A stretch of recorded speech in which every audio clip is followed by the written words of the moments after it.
India China काफ़ी time से news articles में था, तो हम इसकी आज हिस्ट्री देखेंगे सबसे पहले कि एक्चुअल में ये कॉन्फ्लिक्ट शुरू कब से हुए थे। कुछ बॉर्डर्स आपने बार-बार सुने होंगे, Johnson line, McCarthy line, McDonald, ये सब चीज़ें सुनी होंगी आपने, पर ये लाइन्स का इश्यू आया कब से है? तो आज हम थोड़ा-सा हिस्टोरिकल कॉन्टेक्स्ट देखेंगे, 4 फेजेज़ में इंडिया-चाइना रिलेशन को देखेंगे, जीएस पेपर 2 के पॉइंट ऑफ व्यू से आपके लिए काफ़ी इंपॉर्टेंट हो जाता है, pre as well as for mains. Okay, अगर मैप को थोड़ा सा देखोगे, पहले ही मैप की अंडरस्टैंडिंग बना लेते हैं, क्योंकि जब टर्म्स आएंगी तो आपको पता होना चाहिए कि कौन सी लोकेशन की बात हो रही है। तो फर्स्ट ऑफ ऑल इंडिया की लोकेशन देख लो, यहाँ पे ये आपको पूरा इंडिया दिख जाएगा। नीचे साउथ की आज बात नहीं करनी है अपने को। इस रीजन में आपको एक अक्साई चीन वाला एरिया दिखेगा, ठीक है। अभी कौन इसके ऊपर क्लेम करता है? चाइना।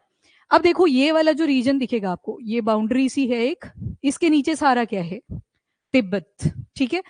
यहाँ पे देखो तवांग दिखेगा आपको, which is part of Arunachal Pradesh, इसका भी एक इश्यू रहेगा। उसके अलावा यहाँ पे आ जाएगा चाइना। पर आज के मैप्स में हम क्या लिखते हैं, जो इंडिया के कॉन्टेक्स्ट में मैप्स होते हैं, कि तिब्बत ऑक्यूपाइड बाय चाइना। बाकी के जो मैप्स आप देखोगे वहां पे चाइना ही लिख दिया हुआ है अब, ठीक है। इंडिया स्टिल बिलीव कि ऑक्यूपाइड बाय चाइना। और उसके अलावा इस तरफ अगर आप देखोगे, यहाँ हम जाएंगे नहीं, but still it is your POK। हम कश्मीर में कंसीडर करते हैं, पाकिस्तान के हिसाब से ऑक्यूपाइड कश्मीर रहेगा, POK बोल देते हैं, गिलगिट बाल्टिस्तान वाला जो आप रीजन सुनते हो यहाँ पे। और इसके अलावा ये जो भूटान वाली लोकेशन दिख रही है आपको, इसके ऊपर एक जगह आएगी जिसको लेके बड़े सारे कॉन्फ्लिक्ट्स रहेंगे, नाम है लासा। तो आज आप अगर सर्च करते हो तो चाइना दे दिया होगा बहुत सारी वेबसाइट्स के ऊपर, पर it was part of Tibet. तो ये तो आपने देखी कि लोकेशंस कहाँ कहाँ पे हैं। अब जो मैप चलेगा, अब मैप थोड़ा कंफ्यूजिंग हो सकता है, क्योंकि हमें 1947 से पहले की बात करनी है, आज 47 से आगे नहीं हम जाएंगे। जो 1949 में ये जो आपकी चाइना है, इनकी कम्युनिस्ट पार्टी कैसे बनी, उसके बारे में आज हम बात नहीं करेंगे, हम सिर्फ पास्ट के एसेंस देखेंगे। तो जब भी मैप बनेगा तो इंडिया का कुछ ऐसे दिखाई देता है यहाँ पे। अब बर्मा भी तो उस टाइम पे सेपरेट नहीं था, अलग से प्रोविंस था एक। तो ये सारी चीजें आपको दिखाई देंगी, और चाइना जो होगा वो साइड में ऐसे दिखेगा, बाकी सारा मर्ज सा पार्ट देखेगा, और यहाँ पे कॉन्फ्लिक्ट चल रही होंगी इस रीजन पे, और फाइनली नॉर्थ ईस्ट के अरुणाचल प्रदेश वाले रीजन में। मैप को देखने से पहले एक और चीज आपको पता होनी चाहिए, दैट इज रेंजेस। जब भी आप रेंजेस पढ़ते हो तो कितने टाइप की रेंजेस देखते हो? 4। कौन कौन सी? Trans Himalayas, great Himalayas, lesser Himalayas भी बोल देते हैं, और आउटर या फिर शिवालिक्स। यहां से फिर प्लेन्स अटैच हो जाते हैं। पर अपने काम की अभी ट्रांस हिमालय रहेगी और ग्रेटर हिमालय रहेगी। इनकी कुछ लोकेशंस हैं जो बीच बीच में बार बार यूज होंगी, तो आपको आइडिया होना चाहिए। First of all trans Himalaya की बात करें तो यहाँ पे टॉप पे एक रेंज है, दैट इज काराकोरम रेंज। आपको ज्योग्राफी में बताया होगा KLZ, काराकोरम, लद्दाख एंड जास्कर, ये तीनों रेंजेस किसकी आ जाएंगी? ट्रांस हिमालयस की। तो जब भी काराकोरम वर्ड यूज होगा, आपको एक आइडिया लग जाना चाहिए कि कौन सी हिमालयन रेंज है ये, तो ट्रांस वाले केस में आ जाएगी। उसके अलावा ग्रेटर हिमालय, अब ट्रांस हिमालय में तो बड़ी सारी रेंजेस है वैसे, काराकोरम, लद्दाख और आपकी जांस्कर, ये तो 3 इंपॉर्टेंट वन है। काराकोरम में आपने पीक सुनी होंगी, जैसे K2, गाशर ब्रह्म, और फॉर नाउ इतनी याद रखो, आज काम की नहीं है, बट बहुत सारी हैं। वैसे अगर सेकंड रेंज पे आप जाते हो तो यहाँ पे लद्दाख के पॉइंट से एक जगह पड़ती है जिसका नाम है नामचा बारबा, यहां से चलती है ये रेंज, और फाइनली आपके अरुणाचल प्रदेश के इस पॉइंट पे आ जाती है, दैट इज नंगा पर्वत, ठीक है। नंगा पर्वत के बिल्कुल राइट साइड से आज एक रिवर भी आएगी बीच में, दैट इज दिहांग रिवर, ठीक है। दिहांग, दिबांग सारे किसके ट्रिब्यूटरीज हैं? ब्रह्मपुत्र। ब्रह्मपुत्र आपका यहां से आएगा तिब्बत वाले रीजन से, जैंगपो के नाम से, और एंटर कर जाएगा इंडिया के अंदर फ्रॉम अरुणाचल प्रदेश। यहाँ पे अभी बस आपने एक ट्रिब्यूटरी याद रखनी है, नेम्ड एज दिहांग। और भी बहुत सारी रेंजेस है यहाँ पे, जैसे हिमाचल में आता है ग्रेटर हिमालयस का पोर्शन, सिर्फ टच करके निकल जाता है, तो ज्यादा स्टडी नहीं करना है। पर अगर उत्तराखंड को देखोगे तो यहाँ पे बड़ी सारी पीक्स आ जाती हैं। एग्जाम्पल के लिए लिख लो, जैसे कामेत आ जाता है, और केदारनाथ, और नंदा देवी, यस, और बद्रीनाथ, और यमुना का बंदरपूंछ। तो ये सारे कौन सी रेंज में लाई करते हैं? In the greater Himalayas. उसके बाद नेपाल में जाओगे तो आपको धौलागिरी, यस, अन्नपूर्णा, मनशालू, यस, वो लास्ट में आता था मकालू, डैम जैम, हाँ ये बताया था, डैम और जैम, ये सारी नेपाल की हैं जो ग्रेटर हिमालयस में लाई करती हैं। फिर गौरी शंकर, एवरेस्ट, और फाइनली मकालू। तो ये नेपाल वाले रीजन में आ जाएगी। आज नेपाल के बारे में भी थोड़ा सा देखेंगे। फिर उसके बाद आपको यहाँ पे सिक्किम मिलेगा। सिक्किम की एक ही रेंज पढ़ते हैं जनरली, कंचनजोंगा, और फिर ये आगे पास ऑन कर जाती है, उतना हमें नहीं पढ़ना भी। और उसके बाद आता है आपका लेसर हिमालय।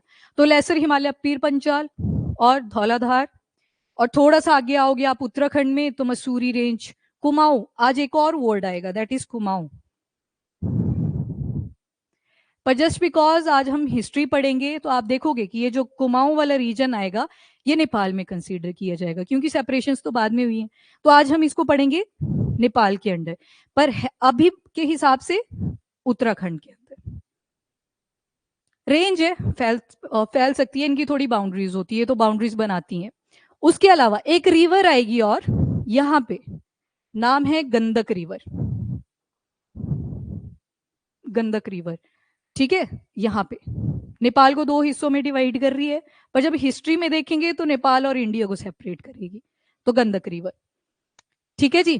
और लेसर हिमालय में एक और रेंज आती है लंबी सी, महाभारत रेंज। तो महाभारत जो है ये आपके लेसर हिमालयस का पार्ट है।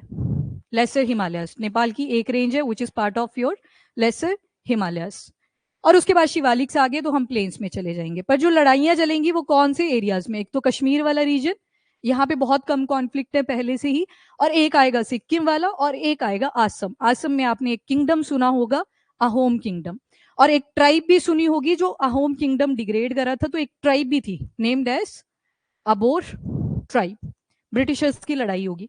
अब जस्ट बिकॉज 1947 से पहले की बात हो रही है तो इंडियंस का कुछ खास रोल होगा नहीं, रूलर्स होंगे वो दिखेंगे आपको, बाकी ब्रिटिश इंडिया वर्ड यूज होगा, ठीक है। तो एक कॉन्टेक्स्ट सा देख लिया हमने कि क्या क्या चीजें दिखेंगी। अब स्टार्ट करते हैं रिलेशंस। तो साइनो भी बोल देते हैं चाइना के लिए, साइनो इंडिया रिलेशन।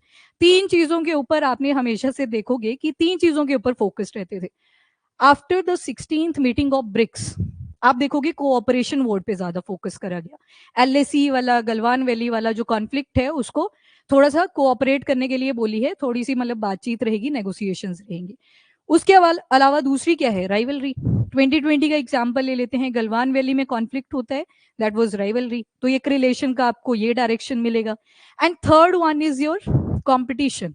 इकोनॉमी की टर्म में, इकोनॉमी की टर्म में यहाँ पे कंपटीशन आ जाएगा। तो जनरली जो हम साइनो इंडिया रिलेशंस देखते हैं तो वो किस किस तीन चीजों के ऊपर बेस्ड है? CCR, cooperation, competition and rivalry. जब भी कॉन्क्लूड करना हो या स्टार्टिंग करनी हो तो इन तीन वर्ड्स का आप यूज कर सकते हो, ठीक है। नाउ 7th सेंचुरी में चलते हैं। एक बुद्धिस्ट मॉन्क हुआ करते थे चाइना में, नेम्ड एज हुआनजेंग। एक्स जो होता है हुआ ऐसे करके बोलते हैं ये लोग। तो ये जुआजैंग जो भी बोल रहे हैं आपने, इन्होंने बोला कि जो इंडिया और चाइना के रिलेशन है वो तीन चीजों के ऊपर बेस्ड है। एक है आत्मीयता यानी कि इंटीमेसी, निकटता यानी कि क्लोजनेस, और भाईचारा यानी कि सॉलिडेरिटी। ये एक बुद्धिस्ट मॉन्ग है। तो जब भी कोऑपरेशन की बात करोगे, पीस की बात करोगे, यू कैन यूज दिस, ठीक है। हुआनजेंग तीन चीजों के ऊपर फोकस थे।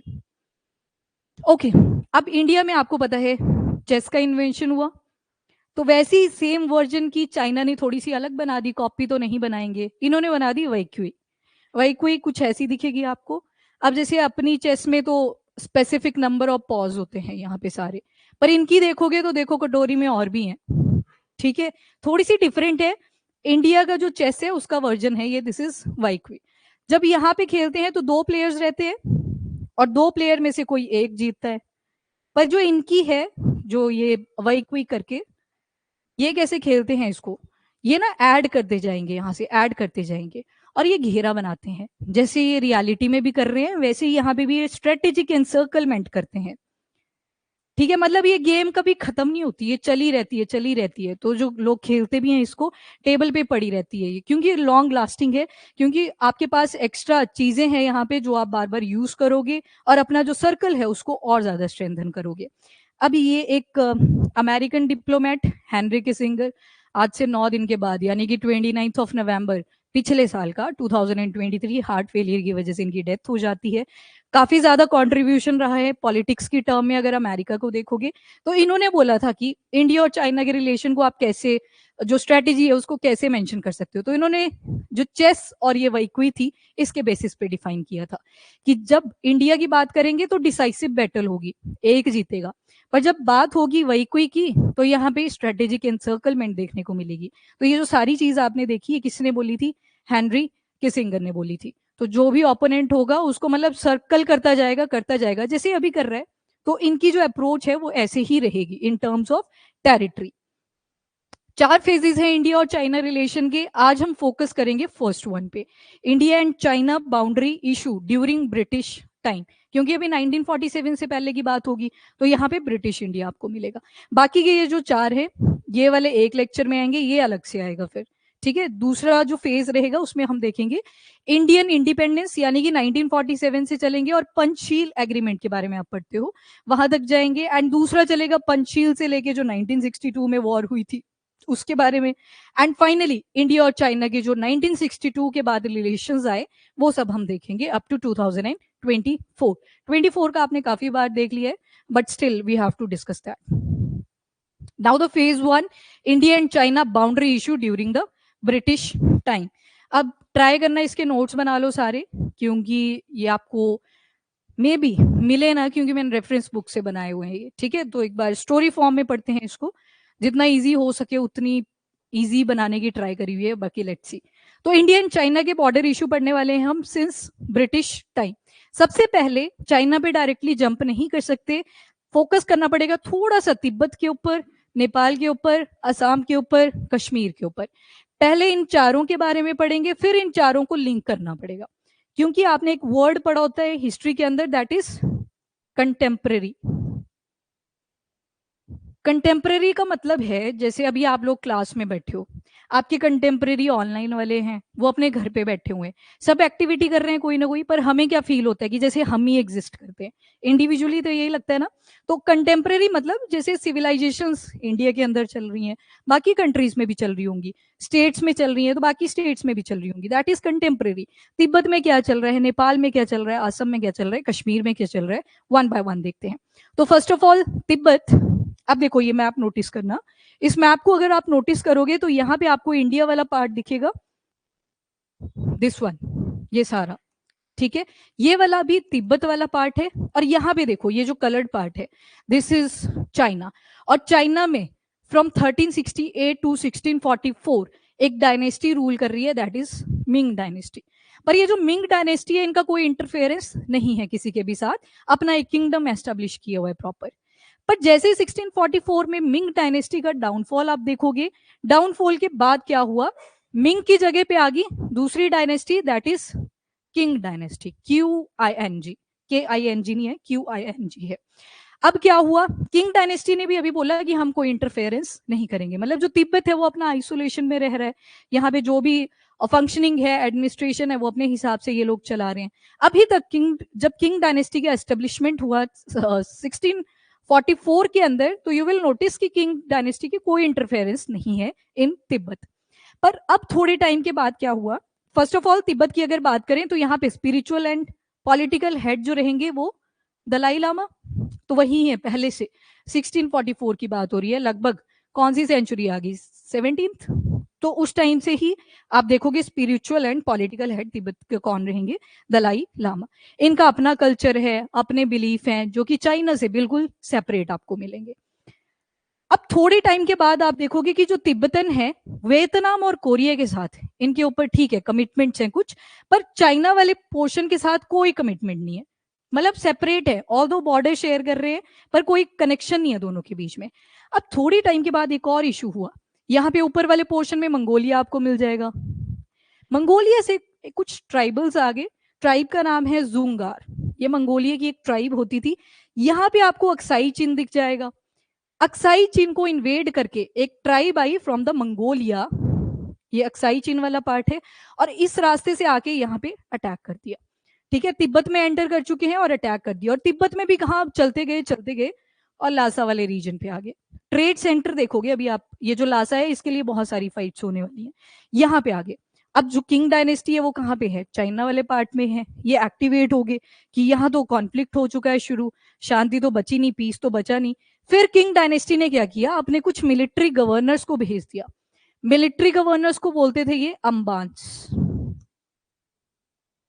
जैसे हमारी हिस्ट्री में भी डिफरेंट टर्म्स दी जाती है ना, पुलिस ऑफिसर्स के लिए डिफरेंट, आर्मी के लिए डिफरेंट, तो ये बोलते थे अंबान्स। अब ये मिलिट्री गवर्नर कहाँ पे आ गया, लासा वाले रीजन में, पर गलत नोट पे नहीं भेजा था, बहुत ही एक पॉजिटिव नोट पे भेजा था, that is priest patron relation, कि जो तिब्बत है वो हमारे लिए गुरु की तरह है, पंडित की तरह है, और जो ये अंबान्स आए हैं जो कि मिलिट्री गवर्नर किसने भेजे थे, किंग डायनेस्टी ने, वो किसकी तरह है, वो सेवा में आए हुए हैं, सर्विस के लिए आए हुए। तो अभी रिलेशन कैसे मिल रहे हैं आपको, प्रीस्ट एंड पैट्रॉन वाले। स्टोरी क्लियर है अभी तक, समझ आ रही है, ज्यादा कॉम्प्लेक्स तो नहीं, कितनों को समझ आ रहा है, कुछ शक्लें भी चलो थोड़ी लंबी थी क्लास पिछली मुझे पता है, कितनों को समझ आया अभी तक, ठीक है। अब 1792 में क्या हुआ, अब रंग बदलते हुए आपको दिखाई देंगे। अब ये जो अंबान्स भेजे थे, मिलिट्री गवर्नर्स भेजे थे, किसने भेजे थे, किंग डायनेस्टी ने। अब ये जो अंबान्स हैं इनको इक्विवेलेंट पावर दे दी जाएगी जैसे दलाई लामा के पास थी, दी किसने, किंग डायनेस्टी ने, पर कंट्री किसकी है, तिब्बत की, तिब्बतन्स की है। तो यहाँ पे क्या हुआ, जो अंबान्स है उनको किंग डायनेस्टी ने बोला, एक ऑर्डिनेंस, ऑर्डिनेंस हम बार बार डिस्कस कर चुके लास्ट लेक्चर्स में, 29 पॉइंट डेक्रे, मतलब डॉक्यूमेंट का नाम था ये 29 पॉइंट डेक्रे, जिसके तहत लिख दिया गया कि ये जो अंबान्स किंग डायनेस्टी के द्वारा भेजे गए हैं, they are having equivalent power as that of Dalai Lama. तो ये कब हुआ, ये हुआ 1792 में। तो अब तिब्बतन्स को तो पसंद नहीं आनी थी ये बात, क्योंकि उनकी तो अपनी कंट्री थी, इन्होंने बोल दिया कि हम रिसेंट करते हैं आपके 29 पॉइंट डेक्रे को, यहीं से अब कॉन्फ्लिक्ट शुरू होने वाले हैं। पहले जहां पे कोऑपरेशन आपको ज्यादा दिखेगी, अब यहाँ पे कॉन्फ्लिक्ट्स आ चुके हैं। ये तिब्बत का एक चैप्टर था, एपिसोड था, जो यहीं पे कंप्लीट होता है। उससे पहले अब पढ़ना पड़ेगा अपने को नेपाल, बाद में ये कनेक्ट होंगे, तो याद रखना इसको। अब नेपाल 1769 की बात करते हैं तो ब्रिटिश की प्रेजेंस आपको इंडिया के अंदर मिल जाएगी। नेपाल वाले रीजन की बात करोगे तो यहाँ पे हिंदू रूलर हुआ करते थे, नाम था नेवार्ड्स। नेवार्ड्स की गुरखास के साथ नहीं बन रही, गुरखा वोट तो आपने सुना ही होगा। अब जो गुरखास हैं वो इस साउथ वाले पोर्शन में रहा करते थे, तो इनकी फाइट हो जाती है नेवार्ड्स के साथ। अब नेवार्ड्स वर्सेस गुरखा शुरू हो जाता है, गुरखा जीत जाते हैं, और नेपाल वाले एरिया में अप टू 1814 इनका काफी बड़ा एम्पायर मिल जाएगा। अब ब्रिटिशर्स को दिक्कत होने लगी, क्योंकि उनको ट्रेड करना था ऊपर की तरफ। खैर ये वाला जो रूट है तो टफ, बट स्टिल वो चाहते थे कि अगर सिक्किम वाले एरिया से हमारा ट्रेड रुकता है तो हमें नेपाल वाले एरिया में आना पड़ेगा। तो यहाँ पे ब्रिटिशर्स को डिसअपॉइंटमेंट होती है, जैसे ही रूलिंग में कौन आगे, गुरखास आए, ठीक है। क्यों, दो चीजें थी जिसकी वजह से उनको डर हुआ। एक तो था कि गुरखास काफी स्ट्रांग थे, तो मे बी वो ब्रिटिश की जो ऑटोनमी है या जो अथॉरिटी है उसको डिग्रेड कर सकते थे, पहला तो ये डर था। 1775 की बात करें अगर, तो जो गुरखास हैं इन्होंने ना सिक्किम के ऊपर अटैक कर दिया। यहाँ पे आ जाएगा सिक्किम वाला पोर्शन, गुरखास यहाँ पे आ चुके हैं नेपाल वाले रीजन में। सेकंड रीजन क्या है, यहाँ पे सिक्किम पे अटैक कर दिया, और अभी हमने क्या देखा, इनको ट्रेड करना था तिब्बत वाले पोर्शन में, और सिक्किम जो था वो फेवरेट रूट था। मानसरोवर यात्रा होती है वो आज भी सिक्किम वाले रूट से होती है, तो यहाँ पे ज्यादा कन्वीनियंस था। अब जब गुरखास ने सिक्किम पे अटैक किया तो इनको डर लग गया कि अपना तो ट्रेड रूट टू लासा पूरा ही बंद हो जाएगा। तो दो रीजन की वजह से जो ब्रिटिशर्स थे उनको टेंशन होगी थी कि ये गुरखास काफी ज्यादा इमर्ज कर रहे हैं। 1814 में एंग्लो नेपाल वॉर हो जाती है शुरू, और 1816 में ब्रिटिशर्स ने जो नेपाल में गुरखास थे उनको हरा दिया। आउटकम्स क्या क्या निकल के आए, तो अब अपनी बातें मनवानी थी ब्रिटिशर्स को। सबसे पहली जो बात मनवाई वो क्या थी कि हमें तिब्बत का एक्सेस दे दो वाया कुमाऊं एंड गढ़वाल पहले नेपाल के पार्ट थे, आज के टाइम पे उत्तराखंड में आप पढ़ोगे। तो यहाँ पे पहली जो कंडीशन थी वो ये थी, और ये कर दी इन्होंने, पास ऑन कर दी आउटकम में, क्योंकि ब्रिटिशर जीत चुके थे। और बहुत सारे हिल स्टेशंस, वो हिमाचल के हो, उत्तराखंड वाले रीजन के हो, ये सारे ब्रिटिशर्स ने अपने अंडर एक्सेस कर लिए। गंदक रिवर जो है, गंदक रिवर को एक इंटरनेशनल बॉर्डर बना दिया गया, ये वाली, ये देखो ब्लू कलर की, इसको बोल दिया कि इस तरफ अब नेपाल है, इधर इंडिया है, which is controlled by British.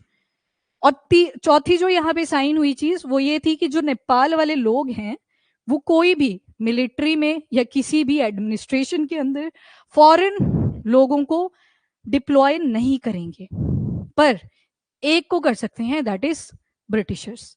ये तो हर जगह करी थी उन्होंने, यहाँ पे भी सेम करा कि फॉरनर अगर आपको डिप्लॉय करना है तो आप सिर्फ ब्रिटिशर्स को कर सकते हो, इंग्लिश को कर सकते हो, बाकी किसी को नहीं करोगे। तो ये 4 आउटकम्स निकल के आ गई जब ये ब्रिटिशर्स ने गुरखास को हरा दिया। गंदक रिवर डन। अभी भी मैप्स पे आप जब पढ़ते हो तो गंदक रिवर ऐसे दिखाई जाती है। तो फॉर नाउ ये इंटरनेशनल बॉर्डर बना था आफ्टर द एंग्लो और गुरखास का ये जो वॉर हुआ था, एंग्लो नेपाल वॉर। 1817 में दोबारा से ब्रिटिश और गुरखास की फाइट हो जाती है और एक ट्रीटी साइन कर दी जाती है, दैट इज ट्रीटी ऑफ टाइटेलिया। पर ये साइन हुई थी सिक्किम के साथ। अब इनको डर था कि गुरखास बार बार अटैक्स कर रहे हैं, तो कहीं सिक्किम भी अपने हाथ से ना चला जाए, तो सिक्किम के साथ एक ट्रीटी साइन करी जब गुरखास ने ब्रिटिशर्स को दोबारा से अटैक किया था। इसके तहत क्या बोला, सिक्किम वालों को बोल दिया ब्रिटिशर्स ने, यहाँ पे सिक्किम को अज्यूम करके चलो, क्योंकि गुरखास दोबारा से अटैक कर रहे हैं। अब सिक्किम में भी तो राजा बैठा है और राजा चाहता है कि मुझे राजा ही बोला जाए। होती है ना, एक कोई किसी के अंडर थोड़ी रहना चाहता है, ये राजा की एक वो होती है, अंदर से तमन्ना होती है, तमन्ना भी है इधर। ठीक है, तो ये है आपका सिक्किम। तो इनके साथ एक ट्रीटी साइन करी, ट्रीटी का नाम है टाइटेलिया, जिसके तहत ब्रिटिशर्स ने बोला कि हम आपको प्रोटेक्शन देंगे। मतलब ब्रिटिश के जो ट्रूप्स थे वो अब सिक्किम को प्रोटेक्ट करने वाले थे। क्यों प्रोटेक्ट करवाया होगा, क्या रीजन होगा, ट्रेड, ट्रेड करना था ना ऊपर के रीजन में, तो यहाँ पे इजी रूट था if compare to the Nepal वाला।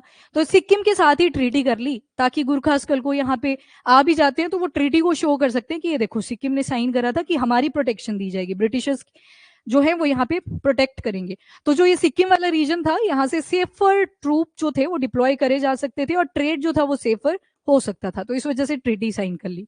अब 1861 में क्या हुआ, ये जो ट्रीटी ऑफ टाइटेलिया थी इसको और भी ट्रीटीज लेके आए, जिसके तहत ब्रिटिश ऑफिसर जो थे उनका काफी ज्यादा स्टे आपको सिक्किम के अंदर देखने को मिलेगा। मतलब खुद ही बैठ गए अब वहां जाके कि क्या सिक्किम के भी बिठाने, खुद ही बैठ जाते हैं एडमिनिस्ट्रेशन के अंदर। तो ये 1861 के बाद हुआ। और जितने भी इंटरनल अफेयर्स हैं सिक्किम के या डोमेस्टिक अफेयर्स हैं उसमें इंटरफेरेंस करना शुरू कर दिया ब्रिटिशर्स ने। अब ये तो हुआ आपका नेपाल वाला रीजन, और थोड़ा सा सिक्किम का भी हमने देख लिया क्योंकि कॉन्फ्लिक्ट्स क्रिएट हो रहे थे। नाउ असम की अगर बात करें तो असम वाला रीजन जो था ये सारा, ये अहोम्स ने कंट्रोल करा हुआ था। ये मैप आज के पॉइंट ऑफ व्यू से है, पर आप अज्यूम कर सकते हो ऊपर के भी कुछ रीजन रहेंगे। ये सारा कौन रूल कर रहा है, अहोम किंगडम। तो 1212 एडी में काफी ज्यादा स्ट्रांग मिलेगा आपको। By the end of 1820s आप देखोगे कि ये जो अहोम किंगडम है ये भी काफी वीक हो जाएगा।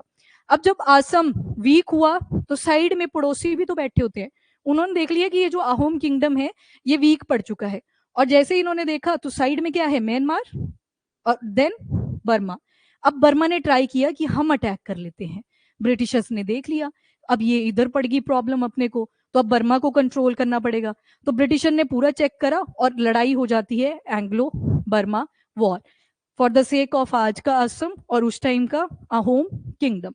तो अब बर्मा आ रहे थे, एंग्लो बर्मा वॉर हो जाती है 1824 के अंदर शुरू हो जाती है, और 1826 में एक ट्रीटी के साथ कंक्लूड होती है। ट्रीटी का नाम है ट्रीटी ऑफ यांडाबो। तो अब ट्रीटी किसके बीच में साइन हुई यांडाबो वाली, ब्रिटिश और बर्मा, ठीक है, उस टाइम का बर्मा। अब आउटकम्स भी तो आई होंगी कुछ ट्रीटी की। तो इसके तहत क्या बोला गया कि एक तो असम जो था वो सेफ हो गया फ्रॉम द बर्मा का जो अटैक कर रहे थे बार बार यहाँ से, तो बर्मा का जो इन्फ्लुएंस था वो नलीफाई हो गया, खत्म हो गया। एंड अब इजी ट्रेड हो सकता था तिब्बत में वाया लोहित वैली। ये सारा एरिया था उस टाइम पे, ये लोहित रीजन दिखाया हुआ है, तो this was the Lohit valley. अब आराम से यहाँ से ट्रेड कर रहे थे अलॉन्ग विद द लासा। पर अभी एक और दिक्कत थी, अब उस रीजन में आपको मिलेंगे ट्राइबल्स। ट्राइबल तो इंटरफेरेंस चाहेंगे नहीं, और अगर इंटरफेरेंस होती है तो जनरली आप सुनते हो कि किलिंग हुई, ठीक है। किलिंग भी कौन से वाली, मैसेक्रे। सेम हुआ जैसे ही लोहित वैली से ब्रिटिशर्स ट्रेड करने लगे, अब आ गई आसमीज ट्राइबल पीपल। इन्होंने, इनको प्रॉब्लम हुई ब्रिटिशर्स की इंटरफेरेंस से, और उस चीज के लिए एक परमिट लाया गया जिसको बोला जाता है inner permit line and outer permit line. ये लाइंस आ गई दो, जिसके तहत दो लाइंस बनी, कौन कौन सी, एक अंदर वाली। अब नीचे से जब आप मैप देखोगे अपनी डायरेक्शन से, तो इनर मतलब ये सारा रीजन रहेगा, और आउटर मतलब ये कहीं बाहर बाहर के एरिया से आ जाएंगे। और जब आप देखोगे तो बीच में प्लेन्स मिलेंगे, साइड में ज्यादा आपको हिली एरियाज मिलेंगे। तो यहाँ पे आउटर एंड इनर लाइन बना दी गई, और जो इनर वाली लाइन थी उसके अंदर कमर्शियल एक्ट चलेंगी, यानी कि ब्रिटिशर्स जो भी काम करना चाहते हैं वो कर सकते हैं। और वहीं पे जो आउटर वाला रीजन था उसमें क्या बोल दिया गया कि ट्राइबल पीपल अपनी जो भी कल्चर है, रिचुअल्स है, वो अपने कंडक्ट कर सकते हैं। इन शॉर्ट कोई भी एक दूसरे के साथ इंटरफेयर नहीं करेगा। इसके बाद आया तवांग वाला रीजन, जो कि आज के अरुणाचल प्रदेश में आपको दिखाई देगा, पर उस टाइम पे नहीं था क्योंकि ये पास्ट की बात चल रही है। तो तवांग में तिब्बत का ही पार्ट था, जो तवांग है आपका, ये तिब्बत का ही पार्ट हुआ करता था। पर जो लोग थे यहाँ पे वो नॉन तिब्बतन थे, मतलब इनका कल्चर, एथेनिसिटी सब डिफरेंट था फ्रॉम द तिब्बतन पीपल्स। तो ये नॉन तिब्बतन आपको मिल जाएंगे। यहाँ पे उस टाइम पे रूल कर रहे थे Monpas. Monpas were ruling in Tawang region, जो आज के अरुणाचल प्रदेश में है। तो ये बस अभी की स्टोरी इतनी ही थी। अभी इसी के तहत जब अरुणाचल प्रदेश आप देख रहे हो, एक कन्वेंशन सुना होगा आपने, शिमला कन्वेंशन, वो सबसे लास्ट में आएगा, 1913 में शुरू होगी उसकी बातचीत, पर उसको पब्लिश किया जाएगा 1937। पर हमने बस तवांग देख लिया, कंट्रोल्ड बाय मोम्पास। और यहाँ पे कौन से थे, तिब्बतन थे या नॉन तिब्बतन थे, नॉन तिब्बतन। अब चलते हैं कश्मीर वाले रीजन में। सबसे ज्यादा कॉन्फ्लिक्ट्स आपको यहीं पे देखने को मिलेंगे। नाउ जो कश्मीर था पहले के टाइम पे, इट वाज अंडर पंजाब के कंट्रोल में, और रूल कौन कर रहा था उस टाइम पे, तो महाराजा रणजीत सिंह। पर जम्मू एंड कश्मीर वाला जो पार्ट था, अभी कश्मीरी वर्ड यूज करने वाले हैं हम, वहां पे भी एक महाराजा गुलाब सिंह जम्बाल हुआ करते थे, who was founder of your Dogra dynasty, ठीक है। पर एक दिक्कत थी, एक तरफ तो रणजीत सिंह आ गए, मतलब ये पूरे रीजन की बात हो रही है अब यहां तक, इतने रीजन की। अब रणजीत सिंह के अंडर था गुलाब सिंह, मतलब सुजरैनिटी में था। What is the meaning of suzerainty, under someone, ऊपर एक राजा है, ये भी तो राजा ही है। पर गुलाब सिंह को किसकी बात सुननी पड़ती थी, रणजीत सिंह की, मतलब जो ज्यादा डोमिनेटिंग है वो कौन है इस टाइम पे, Ranjit Singh, that is suzerainty. तो जो गुलाब सिंह जम्बाल थे, he was under the suzerainty of Ranjit Singh. अब Kashmir, just because UT of Kashmir और आपका यूटी ऑफ लद्दाख पढ़ते हो, तो लद्दाख का भी कॉन्टेक्स्ट देखना पड़ेगा। तो लद्दाख उस टाइम पे इंडिपेंडेंट है, और अगर कोई इंडिपेंडेंट पड़ा हुआ है तो कोई ना कोई इन्वेजन करेगा। इन्वेजन कर दी किसने, गुलाब सिंह ने, अपनी आर्मी को भेज भेज दिया, और लद्दाख वाला जो एरिया था उसको एक्वायर कर लिया, और 1830s के आसपास जीत भी जाते हैं। तो गुलाब सिंह के अंडर कौन आ चुका था, लद्दाख, क्योंकि ये सुजरैनिटी में था महाराजा रणजीत सिंह की, तो ये भी चाहता था कि मेरा भी इन्फ्लुएंस हो। तो इन्होंने किसको अंडर कर लिया, अपने लद्दाख को। अब लद्दाख से गुलाब सिंह ने डिसाइड किया कि मैं तिब्बत में भी अटैक करूंगा, पर वो वाला एक्सपीडिशन इनका फेल हो जाता है, हाईली अनसक्सेसफुल। 1840 में क्या होता है, जो गुलाब सिंह और तिब्बत के रूलर थे, इन दोनों ने एक ट्रीटी साइन करी, और बोला ठीक है, जो बाउंड्री जिसकी है वो उसी की रहेगी। बाउंड्री इन द सेंस जो फ्रंटियर हैं, जगह हैं, वो अपनी अपनी रखेंगे।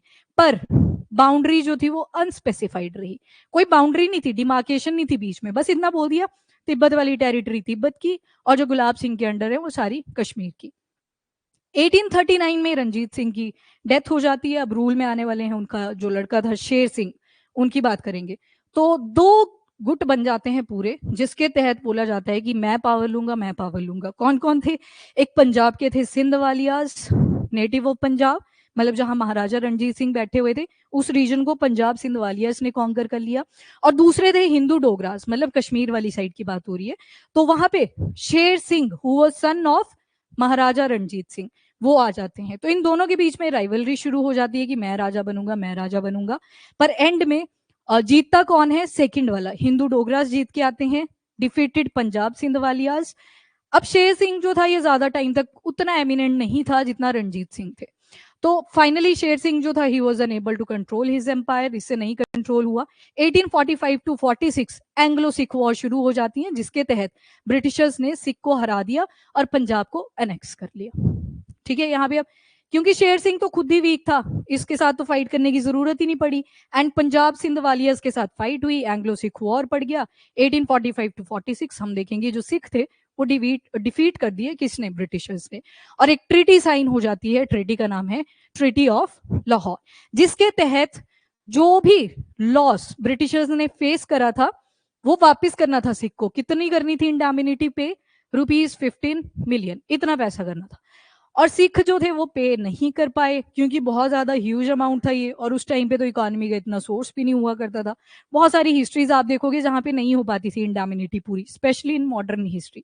तो सेम हुआ सिख के साथ, वो नहीं पे कर पाए इसको, और ब्रिटिशर्स ने एक कंडीशन रखी थी कि अगर सिख पे नहीं कर पाते हैं तो क्या होगा। तो उन्होंने बोला कि हम लद्दाख, कश्मीर, यानी कि वो जो इंडस और सतलुज से लेके जितना भी रीजन है वो सारा हम अनेक्स कर लेंगे। तो फाइनली सिख तो पे कर नहीं पाए और वही चीज हुई, ये सारा एरिया किसके पास चला गया, ब्रिटिशर्स के पास। अब 1846 का टाइम आता है जिसके तहत ट्रीटी ऑफ अमृतसर साइन हो जाती है ब्रिटिश और गुलाब सिंह ऑफ जम्मू। अब इन दोनों के बीच में दोबारा से एक ट्रीटी होती है जिसके तहत क्या बोला गया, गुलाब सिंह ने जो कश्मीर और लद्दाख वाला एरिया था ना उसको परचेज ही कर लिया, खरीद लिया। कितने पैसे देके, 7.5 मिलियन नानक शाही, ये उस टाइम की करेंसी आ गई, तो इतने पैसों में पूरा का पूरा वो एरिया ही खरीद लिया। अब खरीद तो लिया था पर ब्रिटिशर्स ने एक और कंडीशन लगा दी, उन्होंने बोला कि जो पेंगोंग लेक है ये वाली, आज के टाइम से देखोगे तो एलएसी पास करता है इससे, 1/3 इंडिया में आ जाता है, बाकी का तिब्बत ऑक्यूपाइड बाय चाइना उसमें चला जाता है। पर उस टाइम पे ये पूरी पेंगोंग लेक की बात हुई है। ब्रिटिशर्स ने बोला कि ठीक है तुमने खरीद लिया, बढ़िया है, हमारा फायदा हो गया, 7.5 मिलियन वो जो पैसे थे वो भी हमें मिल गए। पर उन्होंने बोला कि हम ना सर्वे किया करेंगे up to the Pangong lake ताकि पीस बना रहे, कोई प्रॉब्लम ना हो। पर अभी भी क्या था, जो बाउंड्रीज थी वो क्लियर नहीं थी, जो आज तक नहीं है।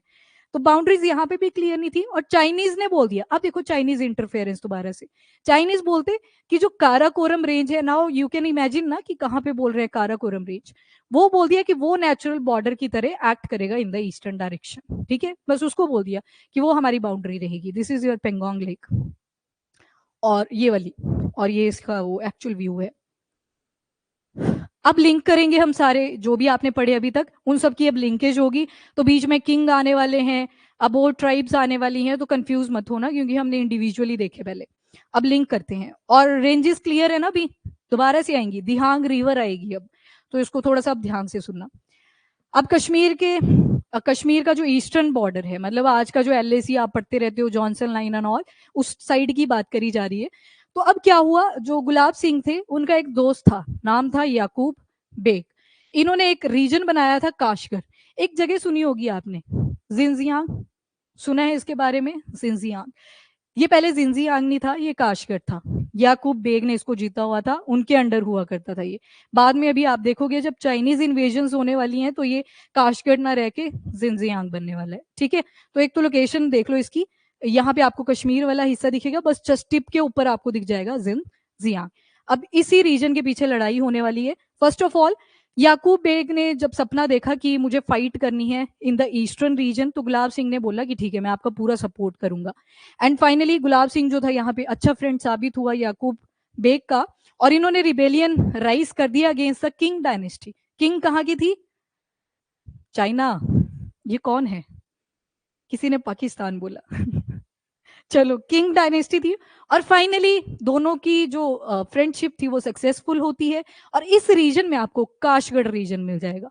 अभी नाम से पता लग रहा है ना, इंडियन नेम काशगढ़। तो फाइनली जीत गया याकूब बेग, भी खुश हुआ, उसने बोला गुलाब सिंह को कि यार ले ले थोड़ा सा पोर्शन जितना चाहिए तुझे भी, क्योंकि तेरा भी सहयोग था। गुलाब सिंह ने बोला नहीं नहीं मुझे नहीं चाहिए जमीन, पर मेरे लिए एक किला बनवा दो वहां पे। और फाइनली यहाँ पे किला बनाया गया, कौन से रीजन में, अक्साई चीन, क्योंकि अभी तो अक्साई चीन यहाँ पे चला गया जिंजियांग वाले रीजन में, चाइनीज मैप पे भी जो शो करते हैं। यहाँ पे इन्होंने एक किला बनवाया अक्साई चीन वाले रीजन में, और थोड़ी सी आर्मी भी लगा दी वहां पे कि सेफ्टी कंसर्न्स को लेके। अभी तो इतना ही हुआ। अब ट्रीटी ऑफ अमृतसर के हिसाब से क्या था कि ब्रिटिशर्स सर्वे कर सकते हैं, वो नहीं मैटर करेगा कि याकूब बैठा है वहां पे या फिर गुलाब सिंह बैठा हुआ है। फाइनली एक सर्वेयर जाते हैं, नाम था विलियम जॉनसन। जॉनसन लग रहा है कुछ, कहाँ पे सुना है जॉनसन? जॉनसन लाइन, तो लग रहा है ना रिलेशन बिठा पा रहे हो ना प्रॉपर कि अब क्या होने वाला है। इन्होंने मैप पब्लिश किया जिसके तहत कुनलून और शाहिदुल्ला, ये भी देख ही लो, इन रीजन्स में आपको कुनलून और कुनलून सॉरी इस रीजन में मिल जाएगा, शाहिदुल्ला थोड़ा सा ऊपर। मेन जो फोकस रहेगा अपना वो किस पे रहेगा? अक्साई चीन। विलियम जॉनसन ने सर्वे किया जिसके तहत शाहिदुल्ला, अक्साई चीन, कुनलून ये सारे पार्ट कंसीडर कर दिए कश्मीर के। ठीक है, अब देखना कॉन्फ्लिक्ट्स आज तक जो चल रहे हैं वो यही सारे हैं। ब्रिटिशर्स का मेन एम्फेसिस कहाँ था? ट्रेड के ऊपर, इकोनॉमी के ऊपर, पैसे के ऊपर। पर यहाँ पे ये जो कॉन्फ्लिक्ट थे ये 2024 में भी आप सेम ही देखोगे। तो शाहिदुल्ला, अक्साई चीन, कुनलून ये तीनों रीजन कंसीडर कर दिए कि they are part of Kashmir. पहली बात यहाँ पे खत्म। 1868 में एक और जनरल आते हैं, नाम था कोलोनल वॉकर। वॉकर भी चलते चलते जाते हैं कश्मीर के रीजन में कि आज मैं सर्वे करूंगा। सर्वे किया, इन्होंने बोला कि चाइनीज मैप के ऊपर अक्साई चीन को चाइना का पार्ट दिखाया गया है, तो जॉनसन लाइन कट कर दी जाए और जो लाइन है वो किसके फेवर में जाएगी? अक्साई चीन किसके फेवर में जाएगा? चाइनीज। ब्रिटिशर्स देखें ये क्या पागल निकला, उसने बुला दिया कि आजा तू वापस आजा, फिर से सर्वे करवाएंगे, अभी करवाना पड़ेगा। तो जॉनसन लाइन अभी तक सिंस 1947 हम जॉनसन लाइन को ही कंसीडर करते हैं जिसके तहत Aksai Chin is part of Kashmir, ultimately India. Now 1877 की बात करते हैं। किंग डायनेस्टी ने काशगढ़ रीजन को कैप्चर कर लिया और जैसे कैप्चर किया बाय डिफीटिंग याकूब बेग और साथ में गुलाब सिंह को भी डिफीट किया और नाम रख दिया जिन जिया। जो काशगढ़ वाला रीजन था ये अब किसने अटेन कर लिया था? किंग डायनेस्टी ने। अब 1856 में चलते हैं। अब रशिया एक जगह के लिए बार बार पीछे पड़ा रहता था। 2014 तक नाम था क्रीमिया। क्रीमियन वॉर शुरू हो जाती है, 1856 से चल रही है। पर रशिया ने बोला कि क्रीमियन वॉर पे ज्यादा ना फोकस करते हुए हमें थोड़ा सा फोकस इंडस्ट्रियलाइजेशन पे भी करना पड़ेगा, क्योंकि कल को जब हम एक्सपांड करेंगे तो इकोनॉमी भी होनी चाहिए। इन्होंने इंडस्ट्रियलाइजेशन के ऊपर फोकस किया। 1856 से लड़ रहे थे, क्रीमिया एनेक्स हुआ जाके 2014 में, और फिर G8 मेंबर थे पहले और फिर G7 ही बचे। रशिया को बाहर निकाल दिया ड्यू टू ह्यूमैनिटेरियन इश्यूज। अब रशिया जो था इसने क्या किया, ये सेंट्रल एशिया की तरफ इन्वेजन करने लगा। यहाँ पे आपको रशिया वाला पार्ट मिल जाएगा, यहाँ पे सेंट्रल एशिया की कंट्रीज याद है ना, ये बोल दो फिर। Kazakhstan, Kyrgyzstan, Uzbekistan, Turkmenistan and Tajikistan. Iran और अफगानिस्तान को नहीं कंसीडर किया जाता इनमें, ठीक है। तो हम K²U T² से इसको याद रख लेंगे। अब रशिया जो था ये इधर इन्वेड कर रहा है, डार्क पेन यूज करते हैं। अब यहाँ पे रशिया मिलेगा आपको। इंडस्ट्रियलाइजेशन हो चुकी है। इंडस्ट्रियलाइजेशन का दूसरा जो मोटो रहता है, ट्रेड भी तो करना है तभी तो पैसा आएगा, पैसा आएगा तभी तुम पावरफुल बनोगे। रशिया ने इन्वेजन शुरू कर दी toward the central Asia. India में डायरेक्टली क्यों नहीं गए? क्योंकि यहाँ ब्रिटिशर्स बैठे हुए हैं और ब्रिटिशर्स को होगी टेंशन कि ये रशियन क्या कर रहे हैं, ये सेंट्रल एशिया में आ गए हैं, यहाँ से तो नॉर्थ कश्मीर के थ्रू इंडिया में ही इन्वेड कर जाएंगे। अब यहीं से ब्रिटिश और रशिया इनकी राइवलरी भी शुरू हो जाती है। तो फाइनली अब ब्रिटिशर्स को डर लग गया कि ये जो रशियंस हैं ये पूरा चेक रख रहे हैं ब्रिटिश इंडिया के ऊपर। और दो जगह थी आपके कश्मीर के अंदर, नाम है, एक का नाम है हुंजा हुंजा और दूसरी थी नगर रीजन। जैसे ये दो नाम डिक्लेयर किए ब्रिटिशर्स ने कि हम यहां से चेक करेंगे रशिया की इन्वेजन, चाइनीज उछल गए कि ये हुंजा तो हमारा पार्ट है, क्यों नाम भी लग रहा है थोड़ा थोड़ा हुंजा, तो उनकी तो आदत है पहले से कि अगर नाम हमारी तरह है तो हमारी टेरिटरी है। अब हुंजा जो था इसको क्लेम कर दिया चाइनीज ने, वो लड़ने आ गए। तो चाइनीज फॉट विद ब्रिटिशर्स कि हुंजा तो हमारा पार्ट है। 1893 में अब आता है हुआंग ते चेन, चाइनीज मिलिट्री ऑफिशियल है, सेंट पीटर्सबर्ग में बैठा हुआ है। तो इन्होंने लिखा कि हुआंग ते चेन लाइन, जैसे जॉनसन लाइन आ गई, यहाँ पे इन्होंने एक दे दी हुआंग ते चेन लाइन, जिसके आधार पे जो अक्साई चीन है that is part of Kashmir. सोचो चाइनीज मिलिट्री ऑफिशियल ने ये बोला, आज के टाइम पे बोलता तब तो वो गायब हो जाता, बट उस टाइम की बात है। हुआंग ते चेन मिलिट्री ऑफिशियल है चाइना का, इसने बोल दिया कि नहीं, जो अक्साई चीन है that is part of Kashmir. तो वो जो विलियम वॉकर गया था उसकी तो बात गलत प्रूव कर दी इसने 1893 के अंदर। अब 1896 में क्या होता है, एक और सर्वेयर जाने वाला है, नाम है जॉन अर्दाग। जॉन अर्दाग को भेज दिया ब्रिटिशर्स ने, कुछ नहीं था, जॉनसन लाइन को दोबारा से रिवाइव करना था। जॉन अर्दाग ने जो चीफ था मिलिट्री इंटेलिजेंस का, उनको बोला कि जाओ बॉर्डर को डिमार्केट करके आओ कि कौन सा एक्चुअल बॉर्डर है। इन्होंने एक नई लाइन बना दी, क्योंकि अब तो चाइनीज जो मिलिट्री ऑफिशियल था उसने खुद भी बोल दिया है कि Aksai Chin is part of Kashmir. Ardagh line के तहत जो जॉनसन लाइन थी, again Aksai Chin is part of Kashmir, तो अर्दाग लाइन बना दी गई, जॉनसन लाइन को ही अर्दाग लाइन बोला गया।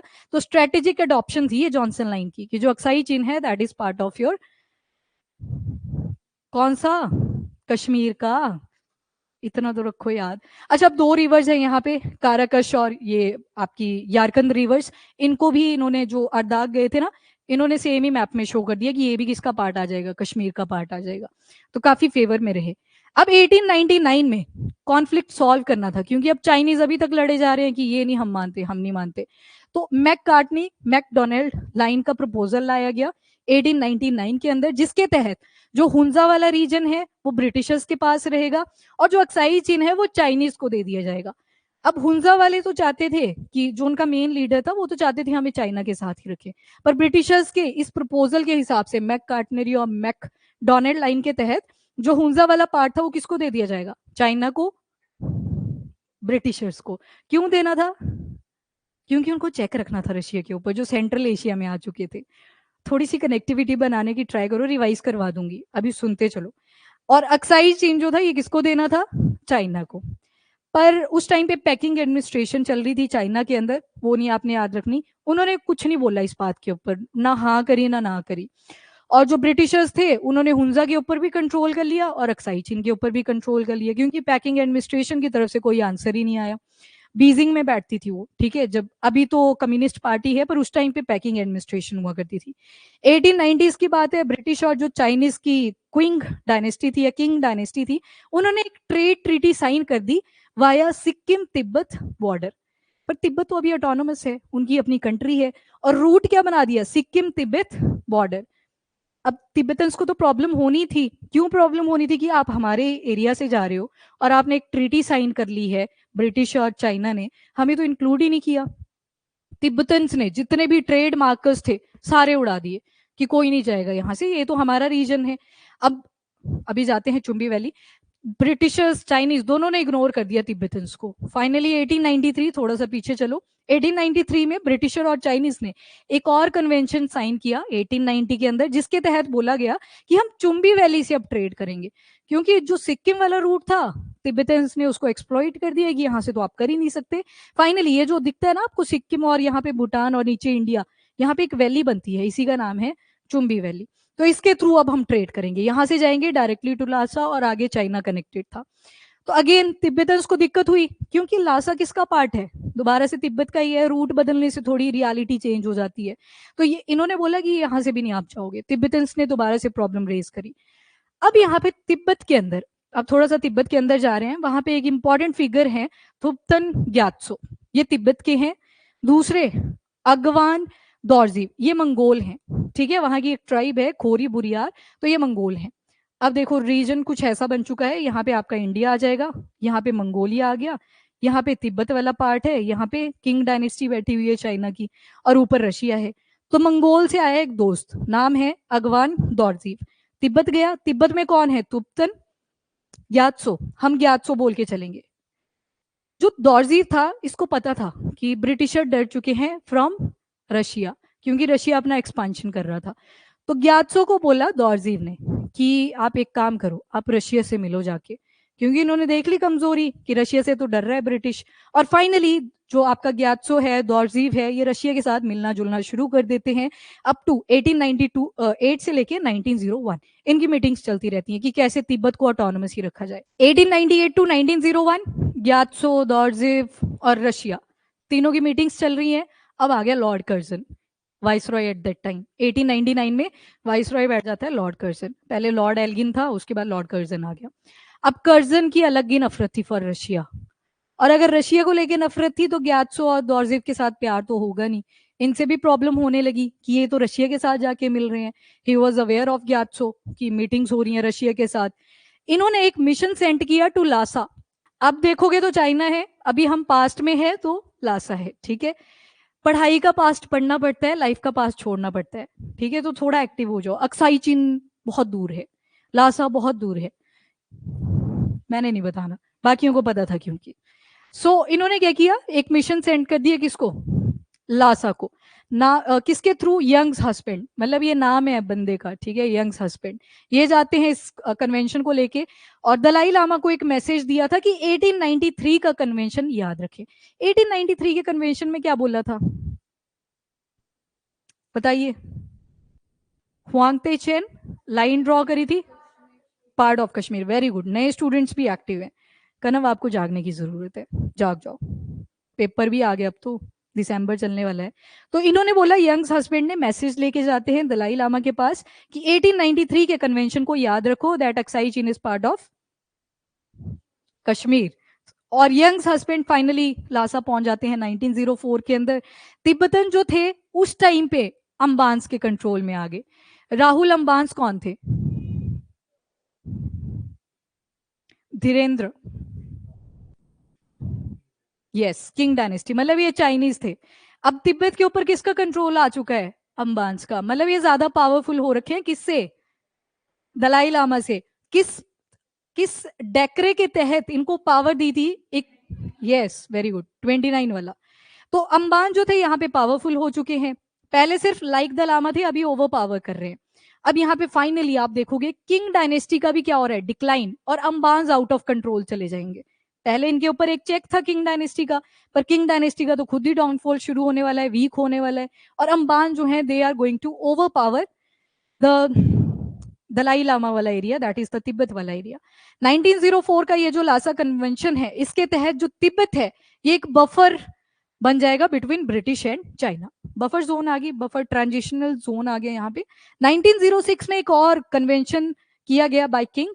किंग के द्वारा बोला गया, ना तो ब्रिटिशर्स ना तो चाइनीज, कोई भी तिब्बत को ना तो इंटरफेरेंस शो करेगा वहां पे, ना ही उसको अनेक्स करेगा।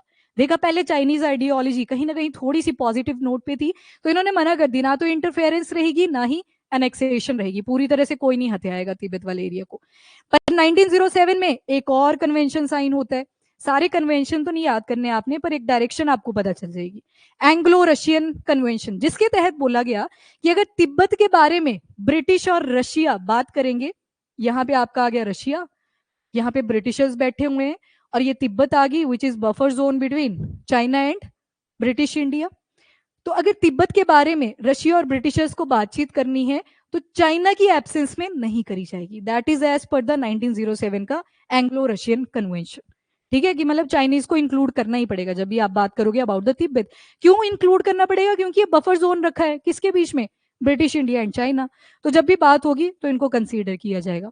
1909 में जस्ट बिकॉज अंबान जो थे ओवर पावर कर चुके हैं तिब्बत वाले पोर्शन को, तो Dalai Lama fled to India, पर वापस आने की ट्राई करते हैं, पर अंबाज इतना डोमिनेट कर चुके थे कि दोबारा से इंडिया ही वापस चले जाते हैं।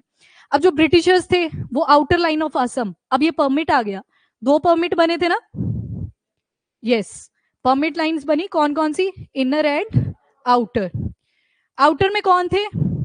ट्राइबल्स। और इनर में कौन थे? ब्रिटिशर्स। मतलब जो भी कमर्शियल एक्ट्स करनी है आप इस रीजन में कर सकते हो। फाइनली जो ब्रिटिशर्स थे वो आउटर लाइन ऑफ असम में अभी भी डोमिनेट कर रहे हैं, अपनी एक्टिविटीज कर रहे हैं वहां पे। पर 1911 में क्या हुआ? दिहांग रिवर आगे याद, कहां जैसे थी, कहां दिखी? मैप में तो दिखी, कहां दिखी? इस वाले पॉइंट में, जैसे ही जैंगपो एंटर हुई इंडिया के अंदर, यहाँ से एक ट्रिब्यूटरी आती है। कौन से वाली आएगी? ये लेफ्ट ट्रिब्यूटरी दिखेगी आपको, दिहांग रिवर। इसके नीचे दिबांग एंड ऑल वो सब आती हैं, पर अपने काम की एक ही है, दैट इज दिहांग रिवर। अब इनर लाइन में मना करी थी ना, ब्रिटिशर नहीं जा सकते थे।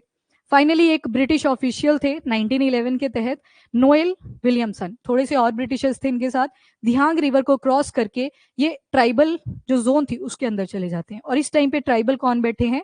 एबोर। ठीक है, इनके साथ इंटरफेरेंस कर दी, मना करी थी ना कि इंटरफेरेंस कोई नहीं करेगा। ट्राइबल्स ने ब्रिटिशर्स के ऊपर कर दिया अटैक, मैसेक्रे, मतलब जितने भी ब्रिटिशर्स थे सबको मार दिया। That is the first thing happened.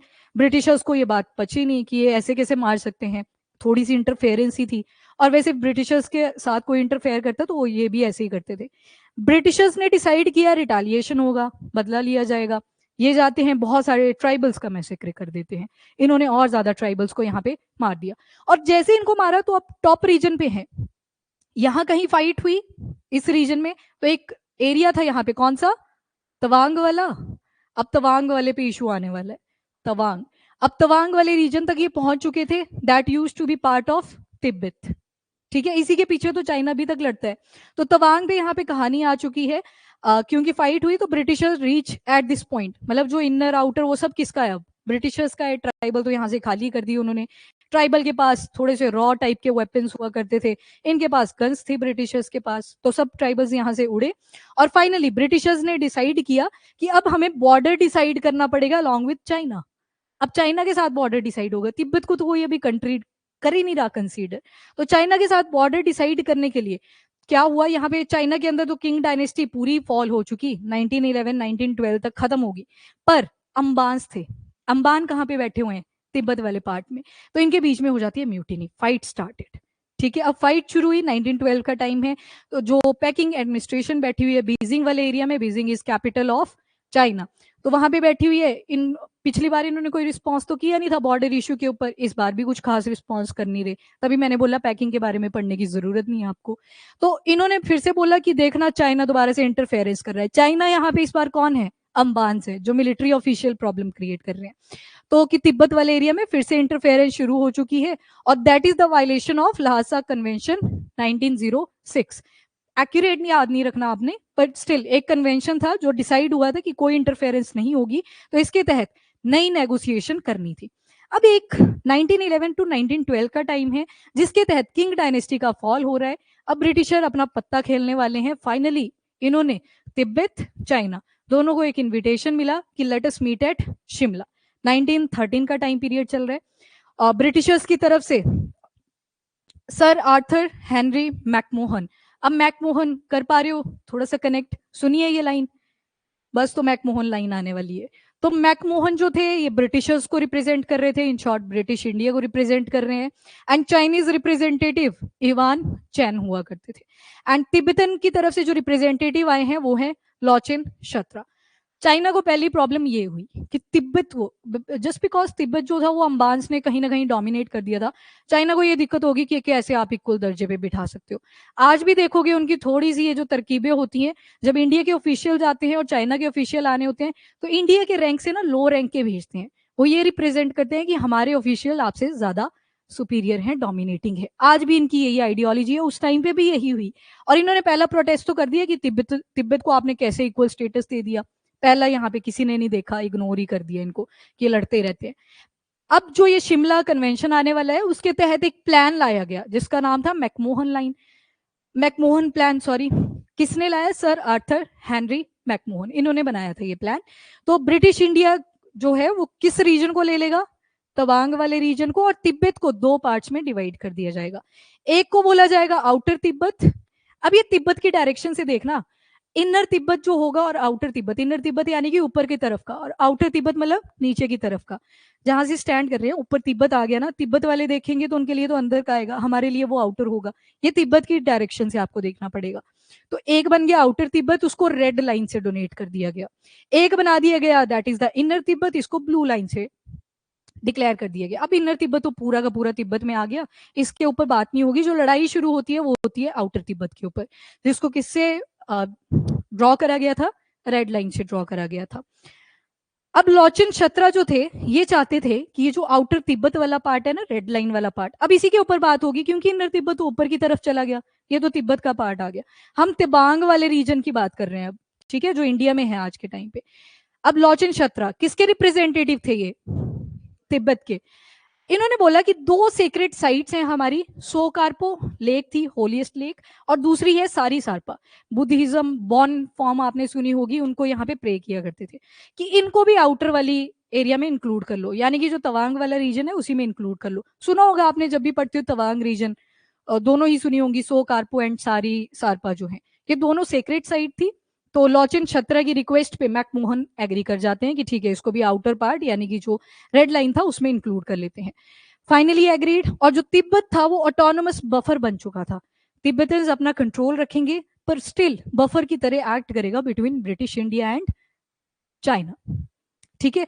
अब इवान चैन जो थे, इन्होंने ये पूरा का पूरा प्रपोजल मना ही कर दिया, क्योंकि उनको तो लॉस दिख रहा है अपना। और आज के टाइम पे आप देखोगे तो वो बोलते हैं ना कि Tawang is part of south China, क्योंकि वो पहले से ही चाहते थे तवांग उनकी साइड जाए। ये कॉन्फ्लिक्ट आज भी दिख रहा है अपने को 2024। वो जो सुनते हो आपकी बार बार विलेजेस के नाम बदल दिए चाइना वालों ने, वो इसी के करे होते हैं, जो तवांग वाला रीजन है। ठीक है, क्योंकि वो कंसीडर करते हैं अपने मैप में उसको पार्ट ऑफ साउथ चाइना। अब Ivan chain who was representative of China, उन्होंने ये प्रपोजल शिमला कन्वेंशन जो बना इसको पूरा रिजेक्ट कर दिया। रिजेक्ट किया, फिर से इनको इग्नोर ही कर दिया ब्रिटिशर और तिब्बत ने।